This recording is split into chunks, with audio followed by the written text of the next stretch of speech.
हमारे लोग जो IAS से तैयारी करने वाले लोग हैं वो पढ़ के निकल जाते हैं, इन शब्दों पर नज़र क्यों नहीं रखते हैं? क्यों? क्योंकि वो नौकरी के लिए पढ़ते हैं। इसलिए मैं कहता हूं कि अभी सभी अम्बेडकर साथियों कि आप नौकरी के लिए मत पढ़िए, नौकरी तो 36 पीछे लगेंगी, लेकिन आप अपनी प्रज्ञा, करुणाशील और विद्वता और अपने न्याय के लिए आप स्टडी करिए, ताकि आप खुद न्यायप्रिय रह सकें और दूसरे को भी न्याय दे सकें, साथ ही आप अन्याय भी न झेलें। अगर इतना होने के बाद भी मेरा कोई अधिकारी कर्मचारी शांत बैठता है तो निश्चित रूप से उसका DNA हमारा DNA नहीं है, वो उसके अंदर किसी मनवादी का DNA है। दूसरा, हमारा जो पार्ट 1 का जो आर्टिकल नंबर 1 जो नेम ऑफ जो इंडिया है, हमारा नेम ऑफ द कंट्री है India, that is the Bharat, India and country, ये संविधान के मूल ढांचे में आता है। इसका चेंज किसी संविधान संशोधन के द्वारा नहीं हो सकता। तो जज साहब इसे चुनौती समझ लीजिए। अगर आपने किसी भी तरीके से इस पर कोई भी कमेंट बिना खारिज के, इसे केवल खारिज के अलावा कोई कमेंट कर दिया, तुम्हारे कपड़े फाड़ दिए जाएंगे।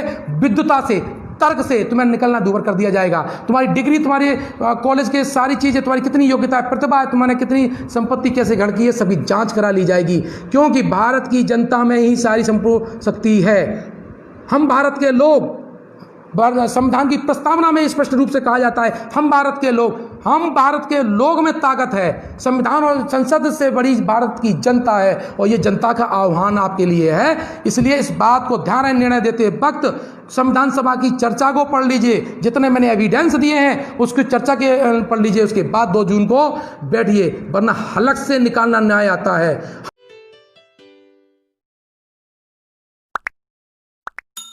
सुप्रीम कोर्ट में एक याचिका स्वीकार की गई है, जो कि संविधान के अनुच्छेद 1 में जो भारत का जो नाम है India, that is the Bharat, उसको परिवर्तन करने के लिए कहा गया है। उन्होंने कहा है कि जो इंडिया जो शब्द है वो विदेशी है और इसे हटाया जाना चाहिए। और संविधान सभा में जो चर्चा उस वक्त चल रही थी कि हिंदुस्तान एक वर्ड लोग ज़्यादा चाह रहे थे, तो मैं इसमें विधिवत आपको चर्चा करूँगा कि हिंदुस्तान वर्ड को संविधान सभा में क्यों रिजेक्ट किया गया, डॉक्टर अंबेडकर ने किस परिप्रेक्ष्य में इंडिया शब्द रखा और भारत शब्द रखा।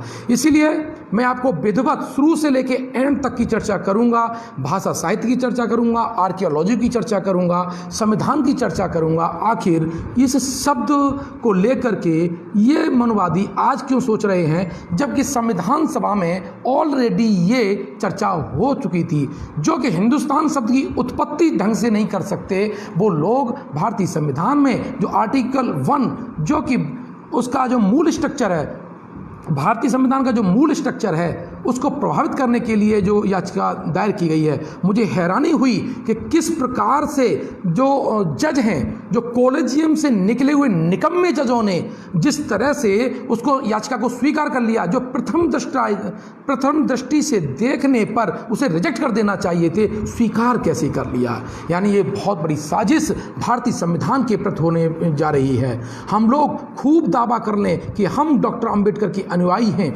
हमारा संविधान बाबा सामने लिखा है, लेकिन निश्चित रूप से समझ लीजिए हम वो औलादें जो कि संविधान को ढंग से नहीं पढ़ रही हैं, क्योंकि अगर हमने ढंग से संविधान को पढ़ा होता, हमने ढंग से भारतीय संस्कृति को पढ़ा होता, तो इन मनवादियों की इतनी औकात नहीं थी कि वो आज इस हद तक आ जाएं कि हमारे देश का नाम, जो हमारी बुद्धिस्ट जो सोसाइटी थी, जो इंडस सिविलाइजेशन से जो नाम निकल के आया था, उस पर हमला हो। हमें आपको बार बार चेता रहा हूँ, क्योंकि इस आज के टॉपिक पर मैं विस्तृत आपसे चर्चा करूंगा। सबसे पहले मैं आपको बता दूं कि जो सुप्रीम कोर्ट में जो याचिका दायर की गई है उसमें उनका मूल भाव क्या है। उन्होंने ये कहा है कि आर्टिकल जो 1 है, जो संविधान के पार्ट 1 में जो आपका वो लिखा हुआ है India that is the Bharat, उन्हें आपत्ति क्यों है। संविधान का जब आप स्टडी करेंगे तो उसके ऊपर जो प्रत्येक चैप्टर के ऊपर एक सिंबल बना है, एक चित्र बना हुआ है, और जो पार्ट 1 है उसके ऊपर जो चित्र बना हुआ है वो इंडस सिविलाइजेशन, सिंधु घाटी सभ्यता में जो सील मिली है उसका चित्र बना हुआ है। ये मनवादियों को अखर रहा है कि इसका सीधा सीधा संबंध बौद्धिक सभ्यता, सिंधु घाटी सभ्यता से संबंधित है। भारतवर्ष का जो इंडिया पर जो आपत्ति इन लोगों ने, मनवादियों लोगों ने लगाई है, वो एक्चुअली में इंडस सिविलाइजेशन से हमारी संबंध जुड़ता चला जा रहा है, इसलिए कहा। इंडिया शब्द सबसे पहले हमें यूनानियों ने कहा, इंडस नदी के हिसाब से कहा। तो ये इन्होंने जो आरोप लगाया है कि इंडिया शब्द विदेशी है, तो मैं बता दूं कि इंडिया शब्द जरूर यूनानियों ने दिया था, लेकिन हमारे क्षेत्रीय लोगों के लिए दिया था। और ये गौरवमयी हमारी जो संस्कृति थी, जो सिंधु घाटी सभ्यता, जिसे उन्होंने इंडस कहा, यानी सिंधु नदी को यूनानियों ने इंडस कहा था, और इंडस से इधर के एरिया को इन्होंने इंडिया कहा था। और इस पूरे क्षेत्र को उन्होंने बृहद रूप से व्याख्या की थी।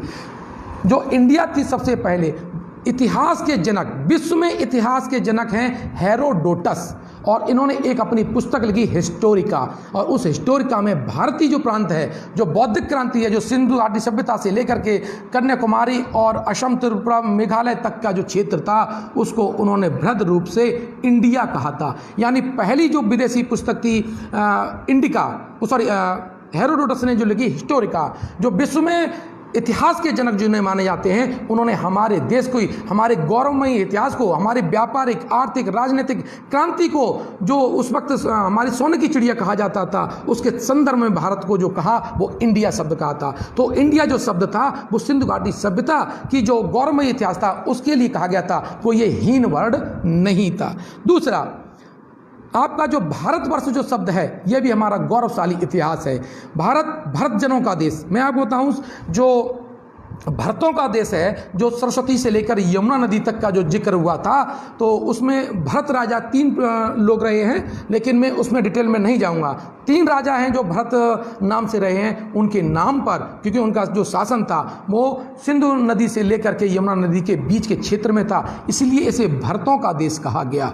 दूसरा उदाहरण, जो भरत हैं, जो आप जानते होंगे कि जो जैन मुनि हैं, जो पहले जैन धर्म के जो पहले तीर्थंकर थे, ऋषभदेव, और उनके लड़कों का जो नाम था, जो बड़े लड़के थे, उनका भी नाम भरत था। तो जैन ग्रंथ के अनुसार जो पहले उनके जो राजा हुए जो भारत में, वो आपके भरत हुए थे, और चक्रवर्ती राजा वो कहते हैं, इसीलिए जैन धर्म में भारत शब्द का उपयोग इस क्षेत्र के लिए हुआ था। इंडिया शब्द की बात बता रहा हूँ, जो चंद्रगुप्त मौर्य, जो हमारे प्रथम बृहद भारत के सम्राट हैं, और उनके दरबार में एक यूनानी का राजदूत था, सेल्यूकस का जो राजदूत था, जिसका नाम था मेगास्थनीज, और इसने भारत में एक पुस्तक लिखी इंडिका, और उस इंडिका में भी भारत की जो क्षेत्र का जो उल्लेख करता है, सबसे बृहद इन्होंने कर्नाटक तक का उल्लेख किया, असम तक का उल्लेख किया, और पूरा यूनान का जो उनको डोनेट हुआ था चंद्रगुप्त मौर्य को दहेज के रूप में जो मिला था, जब उन्होंने सेल्यूकस को पराजित किया था, उस संपूर्ण क्षेत्र को उन्होंने इंडिया शब्द कहा था अपनी पुस्तक इंडिका में। तो संपूर्ण भारत का प्रतिनिधित्व, जहां पर हमारी जीत और गौरवशाली का जो इतिहास था, वो इंडिया शब्द कहा गया था। तो जो मूर्ख अभी जो लोग हैं, जो इंडिया शब्द का अर्थ ही नहीं जानते हैं, वो कोर्ट में जाके चले गए हैं, क्योंकि जो गोबर और गणेश जो, और ये गोबर की बात करेगा, गौमूत्र की पीने की बात करेगा, उसके दिमाग में प्रज्ञाशील करुणा नहीं रहेगी, बुद्धि विवेक खुलेगा ही नहीं, तो वो उन शब्दों का अर्थ ही नहीं समझ पाएगा। तो उन्होंने मुंह उठाया, याचिका दे दी, क्योंकि वो जानते हैं कि जो मनुवादी जो पालिका है, उसमें उन्हीं जो कॉलेजियम सिस्टम से अयोग्य जज हैं वो बैठे हुए हैं, और वो निर्णय किसमें कुछ न देंगे। लेकिन मैं जितने भी जज हैं उनको चेतावनी देना चाहता हूं, क्योंकि मेरे पास पूरा एविडेंस है। अगर आपने 2 जून को कोई भी ऐसा गलत संदेश दिया, तो इसमें संपूर्ण भारत में भारतीय संविधान से छेड़छाड़ का आरोप लगाते हुए और अपने सभी सदस्यों को तैयार करेंगे कि इन भ्रष्ट और अयोग्य जजों को महाअभियोग लगा करके इस न्यायपालिका से बाहर खदेड़ा जाए, और भी लात मार के खदेड़ा जाए, क्योंकि ऐसे अयोग्य जजों की भारतीय न्यायपालिका को जरूरत ही नहीं है। मैं बताता हूं दूसरा क्वेश्चन कि सम्राट अशोक ने क्या कहा। बाबा साहब डॉक्टर अंबेडकर ने संविधान सभा में इस पर डिबेट किया है। 41 संविधान सभा के लोगों ने इस पर डिबेट की थी, तब जाकर के ये शब्द निकले आए। वहाँ पर हमारा हिंदुस्तान शब्द भी आया था, भारतवर्ष शब्द भी आया, इंडिया भी आया, भारत भी आया, सब पर चर्चा हुई है। और संविधान सभा के जो लोग थे, उन्होंने मिलकर के इस देश का नाम इंडिया और भारत रखा है, जो कि हमारे आर्टिकल 1 में ये हमारे देश का संवैधानिक नाम है। चलिए इतिहास में फिर घूम लेते हैं। सम्राट अशोक ने अपने जो अभिलेख हैं, उन्होंने इसको लिखा जम्बूद्वीप। जम्बूद्वीप जामुन का द्वीप, है ना, जहाँ पर क्योंकि जामुन और जम्मू पर्यायवाची शब्द हैं और यहाँ पर बहुत से ऐसे जंगल थे, तो इसीलिए बौद्ध साहित्य में हमारे जो देश का नाम मिलता है वो जम्बू द्वीप मिलता है। एक चीनी यात्री वेनसांग हमारे पास आए थे और उन्होंने पुस्तक लिखी थी सी यू की, और चूंकि वो इंडस नदी को पार करके आए थे इसलिए उन्होंने इसको लिखा यिन टू, यानी चीनी लोगों ने भी हमारे जो देश का नाम है वो यिनतू लिखा है। वेनसांग ने अपनी पुस्तक है सी यू की, इसमें इस शब्द का उल्लेख किया है। लेकिन सबसे महत्वपूर्ण बात यह है कि जो कि ये अपना ही इतिहास नहीं जानते। अगर इन्होंने अपना ही जो ब्राह्मण हैं इन्होंने अपना ही इतिहास अगर पढ़ा होता तो ये उनको शर्म आनी चाहिए थी इस शब्द को उल्लेख करने के लिए कि जो विवाद उन्होंने पैदा कर दिया संविधान को लेकर के, कि नाम को लेकर के। भारतवर्ष जो शब्द का नाम है सबसे पहले संस्कृत के व्याकरण की, जो कि इन्हीं के लोगों के द्वारा लिखी गई पुस्तक है, हमारी लिखी हुई पुस्तक नहीं है, पाणिनि की अष्टाध्यायी, जिसमें जो संस्कृत व्याकरण की पहली मानक पुस्तक मानी जाती है उसमें भारतवर्ष शब्द मिलता है। और आर्कियोलॉजी अगर अभिलेख की दृष्टि से अगर मैं बताऊं आपको तो भारतवर्ष शब्द का उल्लेख जो उड़ीसा है वहां पर चेदी वंश के एक शासक थे खारवेल, और उन्होंने एक अपना अभिलेख खुदवाया जिसे हाथी गुम्फा अभिलेख कहते हैं, और उस हाथी गुम्फा अभिलेख में हमारे देश का नाम मिलता है भारतवर्ष। ये मैं फर्जी नहीं दे रहा हूँ, आप हिस्टोरियन से, आर्कियोलॉजी से और पुस्तक से बिल्कुल चेक कर सकते हैं। किसी भी नेट उठाइए, अच्छी स्टैंडर्ड बुक में उठाइए, रेफरेंस बुक उठाइए, तो आपको ये चीज़ें मिल जाएंगी। हाथी गुम्फा अभिलेख में पहली बार हमको जो मिलता है वो भारतवर्ष मिलता है। तो हमारे जो बाबा साहब डॉक्टर अम्बेडकर ने जब इन दोनों नाम रखने की कोशिश की तो उन्होंने यहाँ पर भाषाई स्तर से भी उसको चयन किया, उसको राजनीतिक अर्थ में भी चयन किया, शब्दों के अर्थ में भी उसको चयन किया, और भौगोलिक संस्कृति दृष्टि से परिप्रेक्ष्य से इसको चयन किया, क्योंकि बाबा साहब डॉक्टर अंबेडकर वो बहुत सी भाषाओं के ज्ञाता थे, बहुत से शास्त्रों के ज्ञाता थे, इसलिए उन्होंने शब्दों के चयन में कोई कोताही नहीं बरती है। और यही कारण था कि संविधान सभा जब वो भारत का नाम रखा जा रहा था तो उसमें नतमस्तक थी डॉक्टर अंबेडकर के सामने। तो अब बात आई हिंदुस्तान की, जो ये व्यक्ति कह रहा है कि हिंदुस्तान जो शब्द है वो हमारा है और इंडिया शब्द विदेशी है, उसे हिंदू शब्द का अर्थ ही नहीं मालूम है। हिंदू शब्द का मैं आपको बताऊं अर्थ, और वो व्यापक अर्थ जो मैंने अपने विभिन्न स्रोतों से निकाला है। हिंदू शब्द फारसी भाषा का शब्द है, हिंदू यानी फारसी भाषा का शब्द है, और जिस तरह से अंग्रेजी है जो वो जो शब्द है वो फ्रेंच भाषा का शब्द है, जैसे उर्दू तुर्की भाषा का शब्द है, उसी प्रकार हमारा जो हिंदू शब्द है वो फारसी भाषा का शब्द है। एक ग्यास नामी कोश, फारसी एक किताब है जो कि ग्यास ने लिखी थी, जो अरबी फारसी भाषा का जो ग्रंथ है, उसमें लिखा है हिंदू दर मुहावरा फारसिया बा मैंने दुजदो रहजनो गुलामे आयद, अर्थात हिंदू शब्द फारसी भाषा के अनुसार चोर, डाकू, रहजन यानी रास्ते के जो लुटेरे हैं उनके लिए प्रयोग किया जाता है। और ये जो परिभाषा फारसी शब्दकोश से आई है और इसका उल्लेख विधिवत से आज सारे फारसी लैंग्वेज के जो व्याकरण हैं, शब्दों की व्याख्या है, उसमें आप देख सकते हैं। और इसका रेफरेंस बता रहा हूँ, ये मिर्जा ग्यास के द्वारा लिखी गई पुस्तक है और ग्यास नामी कोश है जिसमें हिंदू है। दूसरी पुस्तक जो लिखी है चमन बेनजीर ने, और उन्होंने भी ये 9वीं शताब्दी के आसपास ही थी। चे हिंदू हिंदुए काफिर, चे काफिर काफिर रहजन, चे रहजन रहजने ईमान। हिंदू क्या है वो हिंदू की परिभाषा देते हैं उसमें। हिंदू क्या है? हिंदू काफिर है, हिंदू काफिर है, रहजन है। रहजन कौन है? ईमान का डाका डालने वाला है, रास्तों को लूटने वाला है। उन्होंने हिंदू शब्द की ये व्याख्या की हुई है। संस्कृत साहित्य में हिंदू जो शब्द के, जो आजकल भाषा विज्ञानी अगर ये सोच रहे हो कि उन्हें अगर हिंदू शब्द के बारे में, उनके ग्रंथों के उल्लेख के बारे में है, जिसका दावा लेकर के वो अपना संस्कृत के साक्ष्य लेकर के आ जाते हैं। आप किसी भी आपके संस्कृत साहित्य में जो 11वीं शताब्दी से ऊपर है, किसी में हिंदू जो संस्कृत है वो 7वीं शताब्दी से पहले न सूत्र साहित्य में मिलेगा, न बुद्ध साहित्य में भी हिंदू शब्द नहीं मिलता है। जैन साहित्य जो आगम साहित्य है उसमें भी हिंदू शब्द नहीं मिलता, ना गीता में मिलेगा, ना महाभारत में मिलेगा, ना वाल्मीकि की रामायण में मिलेगा। किसी में भी हिंदू शब्द का उल्लेख नहीं मिलता है, क्योंकि जो शुरुआत के संस्कृत के विशेषज्ञ थे वो जानते थे कि हिंदू शब्द का अर्थ क्या है। इसीलिए स्वामी विवेकानंद ने, अगर इन नालायकों ने स्वामी विवेकानंद को भी अगर पढ़ा होता तो वो भी हिंदू शब्द को यूज नहीं करते हैं। वो कहते हैं अपनी संस्कृति के लिए, जो इनकी आज सनातन संस्कृति की जो बात करते हैं उस पर स्वामी विवेकानंद कहते हैं कि I am the Vedantist not Hindu. उन्होंने कहा कि मुझे हिंदू नहीं कहिए, मुझे वेदांतिस्ट कहिए। तो जिसकी जो सबसे बड़ी व्याख्या हिंदू में स्वामी विवेकानंद की जाती है, तब वो जब हिंदू शब्द का उल्लेख नहीं करते तो ये मूर्ख लोग, जो कुछ लोगों ने हिंदू महासभा बनाई और हिंदू नाम के जो संगठन बनाए हैं, वो हिंदू शब्द का वास्तविक अर्थ नहीं जानते हैं। लेकिन हिंदू शब्द का मैं फिर ये अभी तक मैंने कुछ भाषा कोश के अनुसार बताया, लेकिन हिंदुस्तान शब्द की उत्पत्ति के बारे में आपको बताता हूँ। 262 ईसा पूर्व में एक शासक थे शाहपुर प्रथम, जो कि ससानी ईरान में एक ससानी वंश था, और उन्होंने अपने अभिलेख को 3 भाषाओं में खुदवाया, और ये त्रिभाषा का अभिलेख था, जिसमें पहली भाषा आपकी ईरानी थी, दूसरी पहलवी थी, और तीसरी आपकी यूनानी अर्थात ग्रीक थी भाषा थी। और उसमें उन्होंने हिंदी शब्द यानी अपने क्षेत्र को हिंदी शब्द लिखा था, ठीक है। और वही हिंदी शब्द बाद में 9वीं और 7वीं शताब्दी के बाद में हिंदुस्तान के रूप में प्रस्तुत हुआ। तो जो आपकी 7वीं शताब्दी से पहले हिंदुस्तान वर्ड नहीं है, तो इस भारत का कैसे शब्द हो सकता है? तो ये विदेशी शब्द हम लोग ढो रहे हैं, तो इस आधार पर यह याचिका रिजेक्ट हो जानी चाहिए थी। संविधान सभा की डिबेट पर यह याचिका रिजेक्ट हो जानी चाहिए थी। और सुप्रीम कोर्ट ने कहा है कि जो आर्टिकल नंबर 1 है, भारत का जो नाम है मूल ढांचे को प्रभावित करता है। तो किस बेवकूफ ने, वो कौन सा बेवकूफ था जो सुप्रीम कोर्ट में जिसने इस याचिका को स्वीकार कर लिया, जो कि प्रथम दृष्टि से जो मूल ढांचे को प्रभावित करने वाली थी, उसको रिजेक्ट कर देना चाहिए था।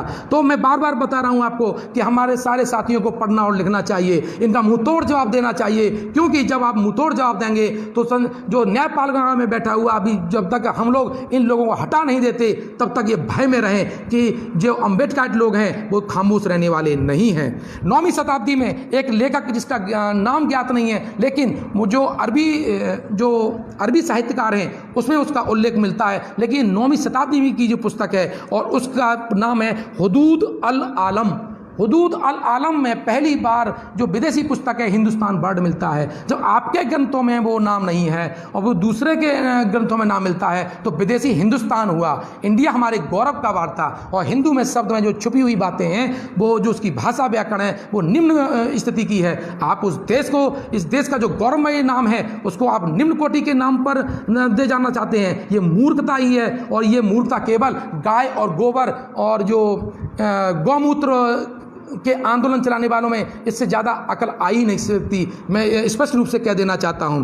दूसरा, अमीर खुसरो ने हमने हिंद वर्ड यूज किया। अमीर खुसरो जो कि पटियाली के रहने वाले थे, जो वर्तमान में कासन जिले में हैं, उन्होंने जरूर हिंद, लेकिन उन्होंने संस्कृति के परिप्रेक्ष्य में हिंद शब्द का प्रयोग किया था। दूसरा, ईसामी एक और जो सल्तनत काल के हिस्टोरियन है, और उन्होंने भी अपनी पुस्तक में इस देश का नाम है वो हिंदुस्तान लिखा है। अमीर खुसरो ने अपने इस देश को, हालांकि उन्होंने हिंद जरूर बोला था, लेकिन वो उन्होंने यहाँ की संस्कृति को अपनाया, और अपने इस देश को उन्होंने ये कहा कि भारत में अगर कहीं स्वर्ग है, अगर विश्व में कहीं स्वर्ग है तो भारत में है। पृथ्वी का स्वर्ग उन्होंने भारत को कहा। ध्यान रखिएगा, हिंद को पर्यायवाची और एक जगह वो भारत बोलते हैं, स्वर्ग के रूप में वो भारत का जिक्र करते हैं, क्योंकि जो कुरान में जो स्वर्ग के जो कुरान में जो जन्नत के लक्षण हैं, वो भारत की भूमि भी पाए जाते हैं। तो मैं आपको बता देता हूँ बार बार कि जैसे विभिन्न हिस्टोरियन ने अगर हिंदुस्तान वर्ड यूज किया है तो किस अर्थ में यूज किया है।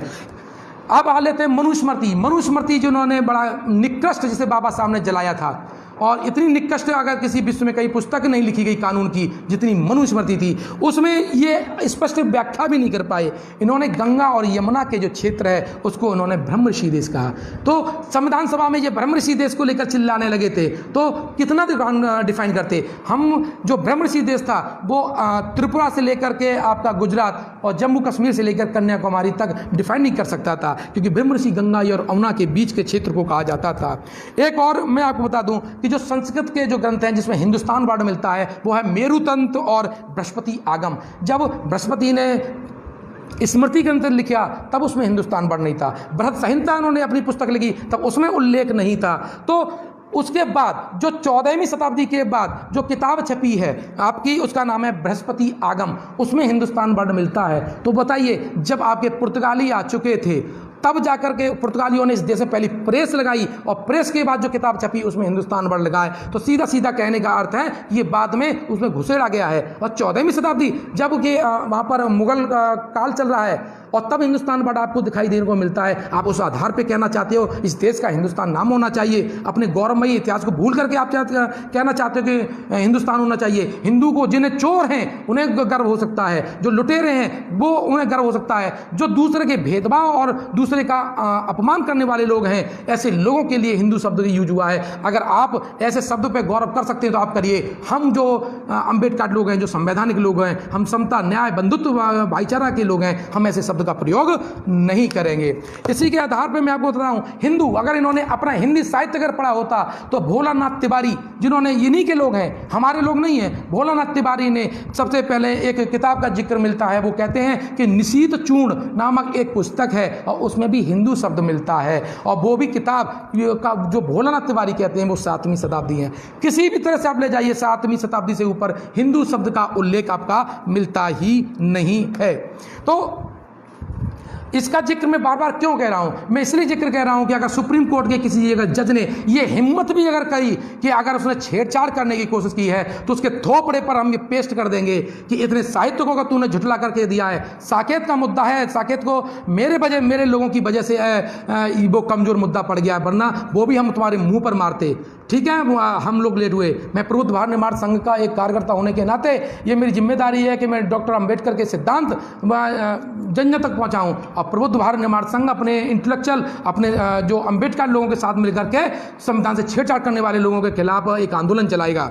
मैं तैमूर लंग का आप नाम सुना होगा। जब उसका जो एक पोता था उसका नाम था सरफुद्दीन यजदी, और जिसका शासन काल है 1424, और उसने एक पुस्तक लिखी जफरनामा, उसमें भी उन्होंने अपने हिंदू का लिखा। हिंदू किस अर्थ में हुआ?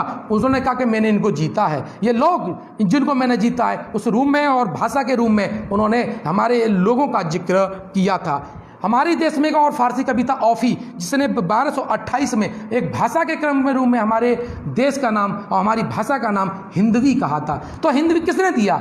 मुझे अभी तक के पूरे इतिहास में देख लिए, हिंदुस्तान, हिंदी किसी भी भारतीय के द्वारा नहीं दिया गया। तो जो याचिका करता है वो कैसे कह सकता है कि जो हिंदुस्तान हमारा वर्ड है इंडिया विदेशी वर्ड है? ये तो नालायकों की एक फौज है। इस देश में पढ़े लिखे लोगों की वजह से ये मूर्ख लोग शासन में आ गए हैं, और हम लोगों के पढ़े लिखे लोगों की जिम्मेदारी हो जाती है कि इस प्रथा को आगे बढ़ाएं, संवैधानिक और वैज्ञानिकता, तार्किकता सोच को आगे बढ़ाएं।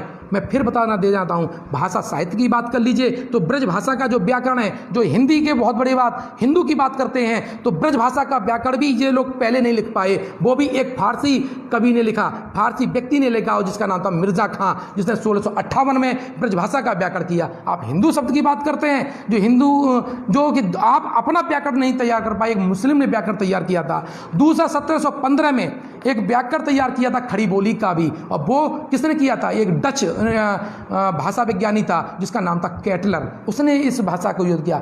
आपके जो हिंदू के गर्व करने वाले हो, आपके हिंदी कवियों ने उसका इतिहास पहली बार नहीं लिखा, आपने व्याकरण अपना पहली बार नहीं लिखा। जब अंग्रेजों ने और लोगों ने आपका इतिहास लिख दिया तब आपने उसे कट कॉपी पेस्ट करके अपनी उसमें कुछ शब्दावलियों के साथ छेड़छाड़ के साथ लिखा। तो नकल चोर हो हिंदू शब्द चोर कहा है, तुमने भाषा चुराई। हमारी हिंदू की जो संस्कृति तो जो तुमने बनाई है वो बौद्ध सभ्यता को नष्ट करके जो सभ्यता अपनी तुमने खड़ी की है, हमारे स्तूप मठ को तोड़ करके जो सभ्यता खड़ी है चोरी से, इसलिए तुमको हिंदू और नहीं चोर कहा गया है। चोरों की सभ्यता है तुम्हारी, क्योंकि तुमने हमारी बौद्ध सभ्यता के सारे मानक चुरा करके अपने ग्रंथ लिखे, आपने अपने जो मंदिर बनाए, हमारे बौद्धों के स्तूपों को तोड़ करके ये मंदिर बनाए थे। तो आपने संस्कृति की चोरी की, भाषा की चोरी की। संस्कृत प्रस्कृत कर दी गई भाषा कौन सी? अरे हिंदी साहित्य तो पाली साहित्य को उठा के देख लीजिए, पहली देसी भाषा पाली है, और पाली को तुमने सुसंस्कृत किया। जो संस्कृत का शब्द है उसमें सम पर्यायवाची है, और आपने किसको अलंकृत किया था? यानी पुरानी भाषा का परिशोधन किया। संस्कृत में स्पष्ट रूप से ये दिखाई देता है, यानी तुमने हमारी भाषा को अपनी कोडिंग करके नई भाषा बनाई थी।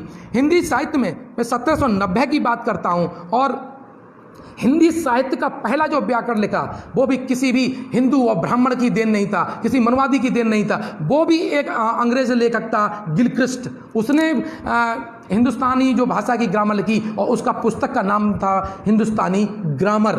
यानी आप जो हिंदू हिंदुस्तान का नारा देने वाले हो, तुम्हारी इतनी औकात नहीं थी कि आप उसके अपना ग्रामर व्याकरण लिख सकें। मैंने बता दिया आपको, आप उठाकर चेक कर लीजिए जज साहब, अगर आपने औकात कर दी, अगर आपने इस शब्द को छेड़ने की, तो इस देश में एक संविधान के बचाने के लिए आंदोलन खड़ा होगा, वो भीख पे आंदोलन नहीं खड़ा होगा। ये गौतम बुद्ध की बौद्धिक क्रांति, बाबा साहब डॉक्टर अंबेडकर के संविधानवादी, फूले साहू जी के जो आंदोलन के लोग खड़ा कर देंगे। इसलिए होश में रहना। 2 जून को अगर आप निर्णय दे रहे हो, अगर आपने खारिज नहीं किया तो आपके सुप्रीम कोर्ट के बाहर बैठकर ही आपके खिलाफ हम लोग निर्णय करेंगे।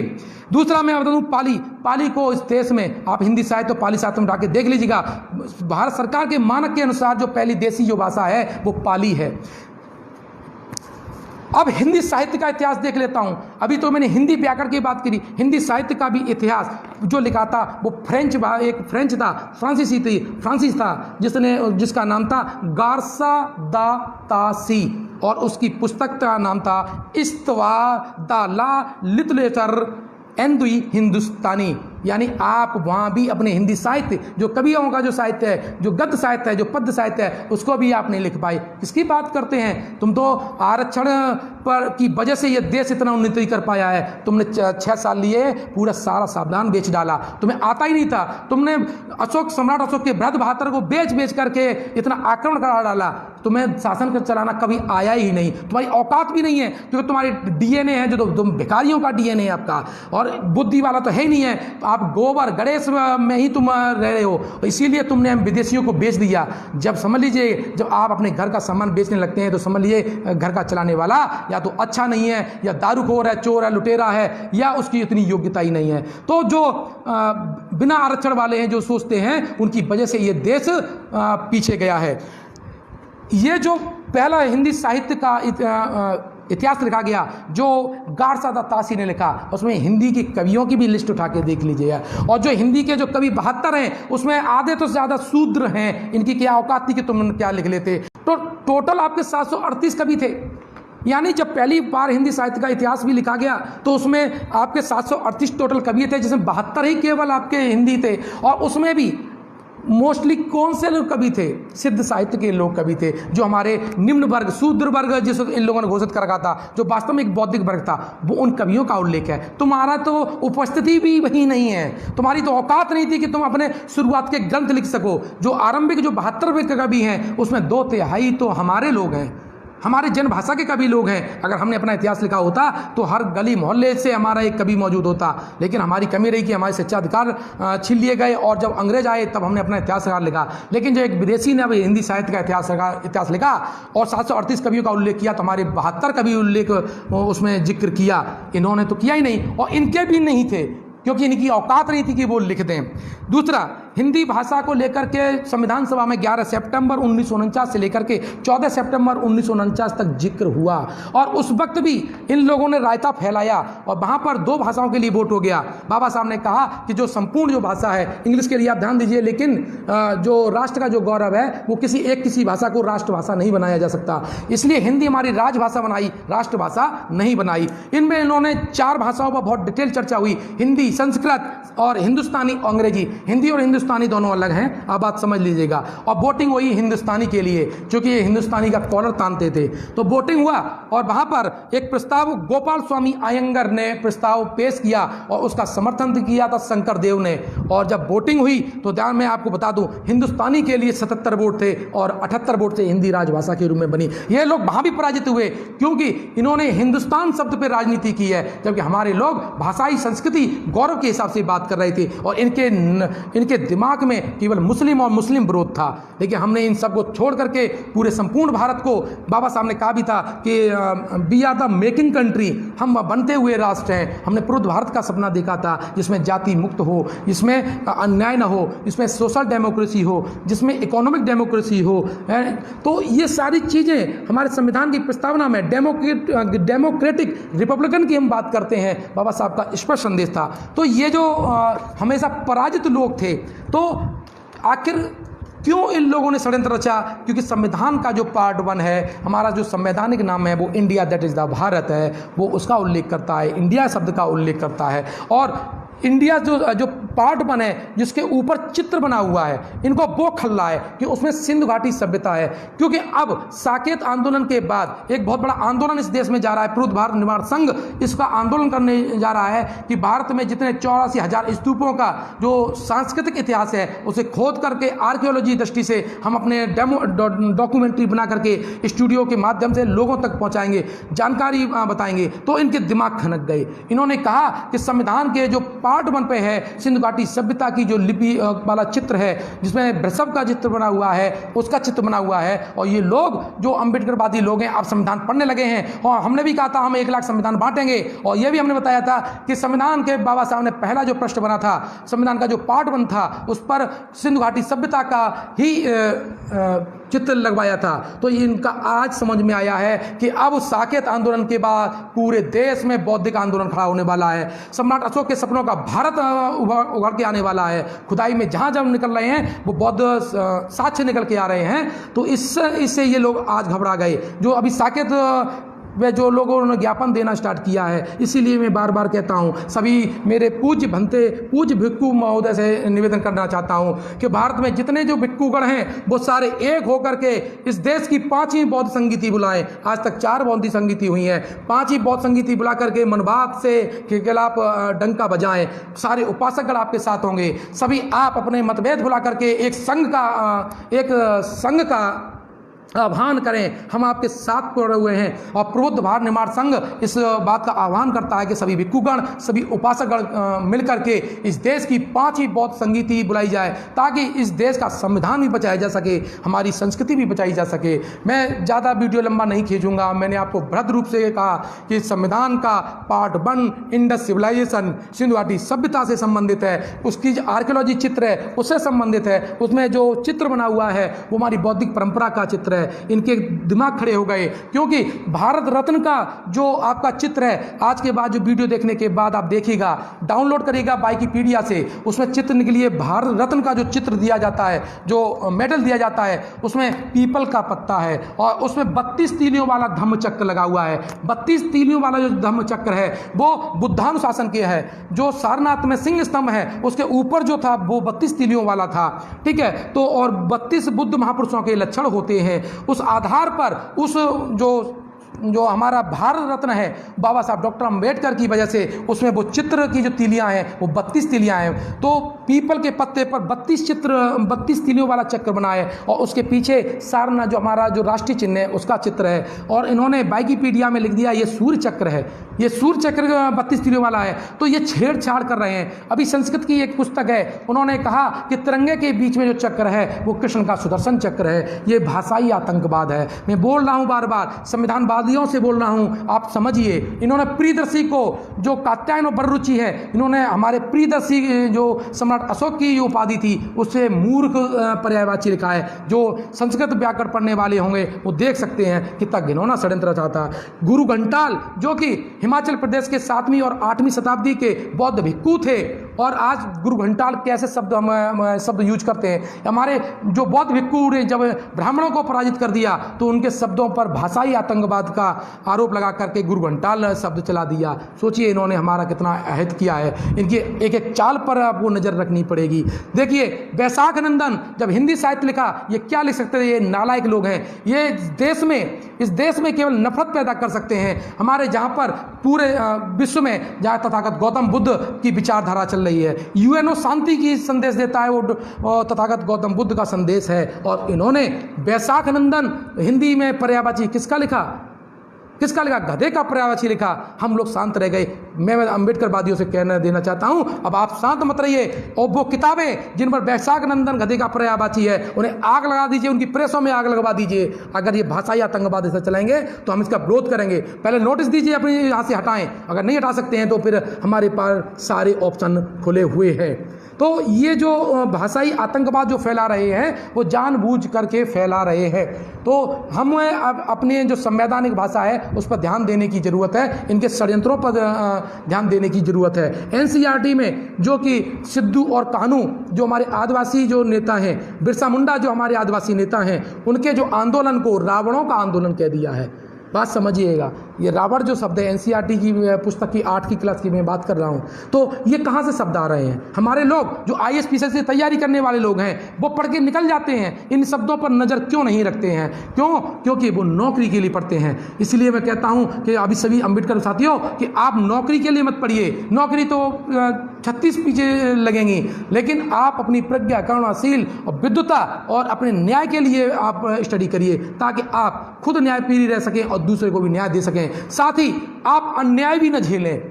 अगर इतना होने के बाद भी मेरा कोई अधिकारी कर्मचारी शांत बैठता है तो निश्चित रूप से उसका डीएनए हमारा डीएनए नहीं है, वो उसके अंदर किसी मनवादी का डीएनए है, वही खामोश बैठ सकता है। इसीलिए जो डॉक्टर अंबेडकर और तथागत गौतम बुद्ध के सिद्धांतों के खिलाफ जाता है, उनके जब हमारे ऊपर अत्याचार होता है वो शांत रहता है, तो वो उनकी डीएनए की प्रॉब्लम है, हमारी प्रॉब्लम नहीं है। क्योंकि हम जानते हैं कि ब्राह्मणवादियों का डीएनए कहीं भी पाया जा सकता है। ऐसे लोगों को बहिष्कृत करने की ज़रूरत है।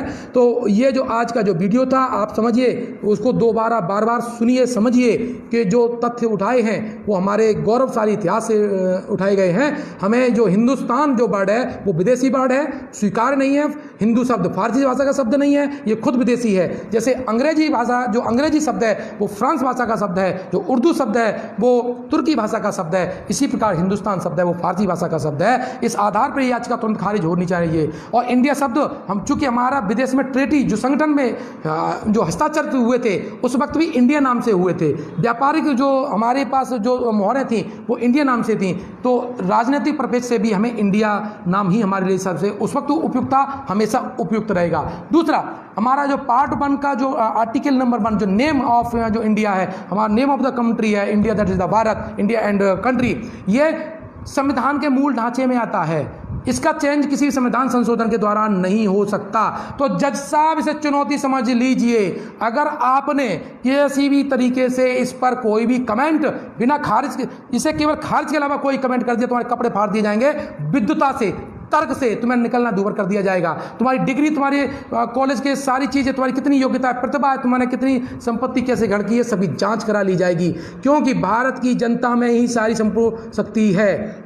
हम भारत के लोग, संविधान की प्रस्तावना में स्पष्ट रूप से कहा जाता है, हम भारत के लोग में ताकत है। संविधान और संसद से बड़ी भारत की जनता है, और ये जनता का आह्वान आपके लिए है। इसलिए इस बात को ध्यान में निर्णय देते वक्त संविधान सभा की चर्चा को पढ़ लीजिए, जितने मैंने एविडेंस दिए हैं उसकी चर्चा के पढ़ लीजिए, उसके बाद 2 जून को बैठिए, वरना हलक से निकालना न्याय आता है। हम खामोश हैं, इसका मतलब ये नहीं है कि हम नपुंसक हैं। हमने हमेशा शौर्य की लड़ाई है। भीमा कोरेगांव, भीमा, जय भीम हम बोलते हैं तो इसलिए नहीं बोलते जय भीम कि केवल हमारा एक अभिवादन है, वो हमारी शौर्य, स्वतंत्रता का प्रतीक है। भीमा कोरेगांव से हमारा संबंध है, इसलिए जय भीम बोलते हैं। मैं भीमाबाई का पुत्र है। जो शब्द हैं उसको हम बार बार समझेंगे, शब्दों के अर्थ समझेंगे। इसी शब्दों के साथ मैं आपसे विदा लेता हूँ। जय भीम, जय भारत। याद रखिएगा, संविधान की चर्चा हमेशा आप आपस में करते रहिए। कोई भी आपको डाउट हो